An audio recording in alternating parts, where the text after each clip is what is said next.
देखिए, छिंदवाड़ा की जनता तय करेगी किसकी जीत होगी, किसका हार होगी। छिंदवाड़ा की जनता तय करेगी किसकी जीत होगी, किसकी हार होगी। लेकिन इस बार बीजेपी ने मेहनत ज्यादा चुनौती दी। ये 4 जून को आपको पता लग जाएगा। मुद्दा क्या रहा? मुद्दा साफ है, बेरोजगारी, महंगाई। बेरोजगारी और महंगाई। नकुल नाथ सबसे बड़ा दंगल में न्यूज 18 इंडिया से कहते हुए कि 4 जून को पता चलेगा कि जीत किसकी होगी। मुद्दा है बेरोजगारी और महंगाई। जब पूछा गया कि बेरोजगारी के साथ साथ जो बीजेपी है इस बार चुनाव में आपको बड़ी चुनौती मिली बीजेपी की तरफ से, तो कहा ये तो पता चल बिल्कुल नकुल नाथ को आपने सुना, उन्होंने मुद्दे के बारे में बताया, जीत के प्रति आश्वस्त है। कहीं ना कहीं ये भी बताने की कोशिश की उनके पिता कमलनाथ यहाँ पहुंचे थे सबसे पहले, कुछ देर पहले उन्होंने क्या कहा, जरा कमलनाथ की बात भी सुन लेते हैं। छिंदवाड़ा के जनता पर पूरा विश्वास है। वो सबसे बड़े गवाह हैं पिछले 44 साल का इतिहास का, और मुझे पूरी उम्मीद है कि वे सच्चाई का साथ देंगे। पूरी उम्मीद है कि बेटा जीतेगा। लेकिन आपको बता दें कि 7 ऐसे चेहरे हैं जो बेटा या बेटी के तौर पर पूर्व मुख्यमंत्री के या मंत्री के इस वक्त चुनावी मैदान में है। इस पहले मतदान की या पहले चरण की मैं बात करूं तो नकुल नाथ उनमें से एक है। ये वो इलाका है जहां पर मानो कि कांग्रेस ने कमलनाथ के रहते वहां पर किला बना दिया था और उस जीत के सिलसिले को आगे बढ़ाया उनके बेटे नकुल नाथ ने। और इस बार क्या होता है, क्योंकि बीजेपी के साहू जो है वो यहाँ मैदान में उतरे हैं चैलेंज करने के लिए, और ऐसे बहुत से इलाके हैं जहां पर कड़ी फाइट सारी पार्टियों के बीच में और कुल मिलाकर एनडीए और इंडिया गठबंधन के उम्मीदवारों के बीच में दिखाई दे रही है। बिल्कुल, और कहीं ना कहीं आशा की किरण अगर कांग्रेस के लिए आती है तो यहाँ छिंदवाड़ा सीट से आती हुई लगती भी है थोड़ा। रूपिका, जरा अरुण हमें बुला रहे हैं। अरुण, आपके पास कुछ खबर? अरुण के पास आएंगे, उससे पहले गौरव गोगोई कुछ कह रहे हैं। गणतंत्र रक्षा कारणे गुरुत्वपूर्ण भोट, এই ভোটটো হব লোকতন্ত্ৰ ৰক্ষা কৰাৰ কাৰণে, এই ভোটটো হব আমাৰ অসমীয়া সংস্কৃতি আৰু ভাৰতীয় পৰম্পৰা ৰক্ষা কৰাৰ কাৰণে। আপোনাৰ মনত পৰিছে আপুনি দেউতাৰ মাৰ সৈতে একেলগে এই একেটা সেন্টাৰতে ভোট প্ৰদান কৰিবলৈ আহিছিল। আজি দেউতাৰ पूर्व सीएम तरुण गोगोई के बेटे इस वक्त गौरव गोगोई को आप सुन रहे थे संसद में पुरजोर तरीके से, याद कीजिए, राहुल गांधी का साथ देते हुए। लेकिन क्या वोटर इनका साथ देता है जोरहाट से? ये आज का बड़ा सवाल है, इस पर नजर बनी रहेगी। लेकिन मेरे ख्याल से अरुण हमें बुला रहे हैं, पुकार रहे हैं, उनका रुख करते हैं। देखिए रूबिका, मैं आपको बुला रहा था क्योंकि तस्वीरें जो होती हैं लोकतंत्र कितना मजबूत देश का है उसको बयां करती हैं, दिखाती हैं। और वैसी एक तस्वीर थी, मैं आपको दिखाने की कोशिश कर रहा था उस वक्त। हालांकि तब नकुल नाथ से बातचीत हो रही थी। ये जो व्हील चेयर है इस पर एक 20-22 साल का लड़का जो है जो वोटर बना है, वो जिसके पैर में दिक्कत है, वो दिव्यांग है, लेकिन अपने पिता के साथ वो यहाँ पर वोट डालने आए थे। मैं सोच रहा था जरा वो तस्वीरें दिखाऊं और उन लोगों तक पहुंचे वो जो अपने घरों में बैठे हुए ड्राइंग रूम में तस्वीरें सिर्फ देख रहे हैं और वो बहुत उत्साहित नहीं है मतदान को लेकर। उन तक ये संदेश जाना जरूरी है कि ये मौका आपको मिलता है अच्छी सरकार चुनने का, अच्छे मुद्दे चुनने का और उस मुद्दे के आधार पर अपने पसंद के प्रत्याशी को चुनने का। और यही प्रक्रिया जो लोकतंत्र को मजबूत बनाती है और जो हम पूरे दुनिया में फख्र के साथ ये कहते हैं कि हम देश और दुनिया का सबसे बड़ा लोकतंत्र हैं, तो उसके पीछे इन्हीं लोगों की वजह है। हम भी उसमें शामिल हैं, आप भी उसमें शामिल हैं, जो पुलिसकर्मी यहाँ पर हैं वो भी शामिल हैं, जो वोटर हैं वो भी शामिल हैं, मतदान कर्मी भी शामिल हैं। बिल्कुल, मैं लौटता हूं आपके पास। जरा नीरज हमें बुला रहे हैं जो इस वक्त मौजूद है सहारनपुर में। नीरज।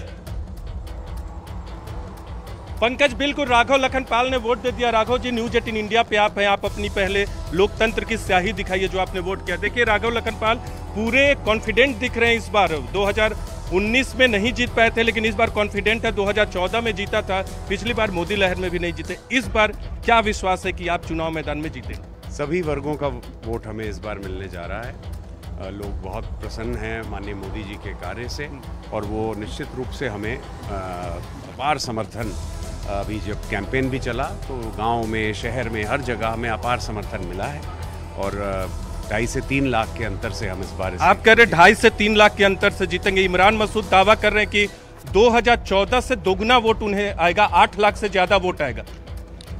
देखिए मुंगेरी लाल के सपने तो हमेशा रहते ही हैं लेकिन वो सच नहीं होते। अब आपको 4 जून को नतीजे पता चल जाएंगे जब इतने बड़े अंतर से बीजेपी यहाँ जीतेगी। प्रियंका गांधी ने रोड शो किया, बहुत भीड़ थी, उन्होंने भी राम पे बहुत बोला। इमरान मसूद भी राम का नाम ले रहे, वो बोल रहे कि सौहार्दपूर्ण माहौल में चुनाव इस बार हुआ है। राम का नाम सबको लेना चाहिए, बहुत अच्छी बात है, सबका जीवन शुभ होता है, अच्छा होता है। पिछली बार बीएसपी जीती, इस बार बीएसपी के दूसरे उम्मीदवार चुनाव मैदान में, उनसे टक्कर है। मुकाबला कैसे, त्रिकोणीय है या द्विपक्षीय है? नहीं, मुकाबला तो मैंने आपको बताया, जब 2.5 से 3 लाख का अंतर है तो फिर मुकाबला कहाँ से है? मुकाबला है ही नहीं। तो वोट मोदी के नाम पे या आपके नाम पे? उम्मीदवार राघव लखनपाल भारतीय जनता पार्टी का चेहरा, उन्हें देख रहे 2014 में भी ये जीत हासिल कर चुके थे। और ये बात आपको जाननी जरूरी है कि इमरान मसूद एक बार फिर से अपनी किस्मत यहाँ पर कांग्रेस की तरफ से या इंडिया गठबंधन की तरफ से आजमा रहे हैं। और वहां माजिद अली को भी मैदान में उतारा गया है बहुजन समाज पार्टी की तरफ से, यानी मामला त्रिकोणीय मामला है और इतनी आसान डगर नहीं है। और इस वक्त मनोज मौजूद है हमारे साथ, जो कि छिंदवाड़ा में है। कमलनाथ की तस्वीरें भी हम देख रहे हैं। मनोज, ये देखिए, हाँ, ये देखिए जो कमलनाथ ने अपने परिवार के साथ वोट डाला और यहाँ से वोट डाल के निकल रहे हैं। ये सामने आप देख सकते हैं नजारा। कमलनाथ ने मध्य प्रदेश के पूर्व मुख्यमंत्री हैं, जो यहाँ से 8 मरतबा खुद लगातार सांसद रहे। इसके बाद एक बार उनकी पत्नी सांसद रही, फिर बीते लोकसभा चुनाव में 2019 में वो जीते, उनके बेटे जीते, और दूसरी बार नकुलनाथ अपनी किस्मत आजमा रहे हैं। अनिल बलूनी रवि सिंह के साथ जुड़े हुए हैं, जरा उनका रुख करते हैं। देखिए, गढ़वाल के उम्मीदवार बीजेपी से अनिल बलूनी यहाँ पर सर मंदिर पहुंचे हैं। क्या कहना चाहेंगे? सब पोलिंग स्टेशन से पहले मंदिर जाते हैं जी, जी सर, क्या उम्मीद है, क्या यहाँ पर किस तरीके से आप देख रहे हैं मुकाबला? एक बार पहले भगवान के दर्शन हो जाए, उसके बाद आप लोगों के दर्शन करेंगे। अच्छा, देखिए दर्शन के लिए जा रहे हैं अनिल बलूनी जी। और देखिए यहाँ पर काफी दिनों से चुनाव प्रचार में लगे हुए हैं, मीडिया के प्रभारी हैं और लगातार ये काफी ऊंचाई पर मंदिर है। यहाँ पर भगवान शंकर जी का मंदिर है सर, देखिए। तो यहाँ पर देखिए लगातार आगे बढ़ रहे हैं। जो पोलिंग स्टेशन है यहाँ से लगभग 1 से 1.5 घंटे की दूरी पर जो पोलिंग स्टेशन है, जहां पर वोटिंग के लिए जाएंगे। और काफी ऊंचाई पर आप देखिए सांस भी फूल रही होगी। और ये देखिए यहाँ पर बलूनी जी पहुंचे हैं मंदिर में दर्शन के लिए।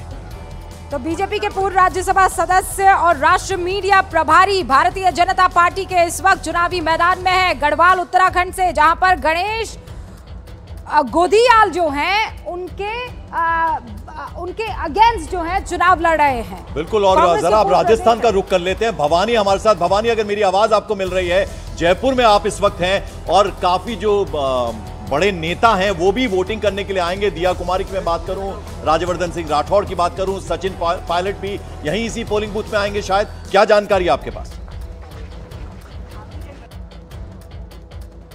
मुख्यमंत्री भजनलाल शर्मा कुछ देर में पहुंचने वाले हैं, वो यहां पर वोट करेंगे और उनका इंतजार किया जा रहा है। दूसरी में एक तस्वीर आपको दिखाता हूं, आप सेल्फी पॉइंट आप देखिए कि काफ़ी क्रेज है इस लोकतंत्र के महापर्व का। जो भी वोट डाल के आ रहे हैं वो सेल्फी ले रहे हैं। और एक ये भी वजह है कि नवाचार के लिए इस बार एक सेल्फी अवार्ड भी रखा गया, इसलिए भी उत्साह है। सेल्फी ली आपने? जी ली। काफी अच्छा लग रहा है? बहुत अच्छा लग रहा है, अपने मताधिकार का प्रयोग कर रहे हैं, हमें बहुत अच्छा लग रहा है। आपने भी सेल्फी ली है? हाँ जी। इस बार सेल्फी के लिए अवार्ड भी लेकर आपको लगता है? आपको मिला अवार्ड? मिला आपको? क्या मिला? मेरे को ये टॉप मिली है। अच्छा, ये मिला।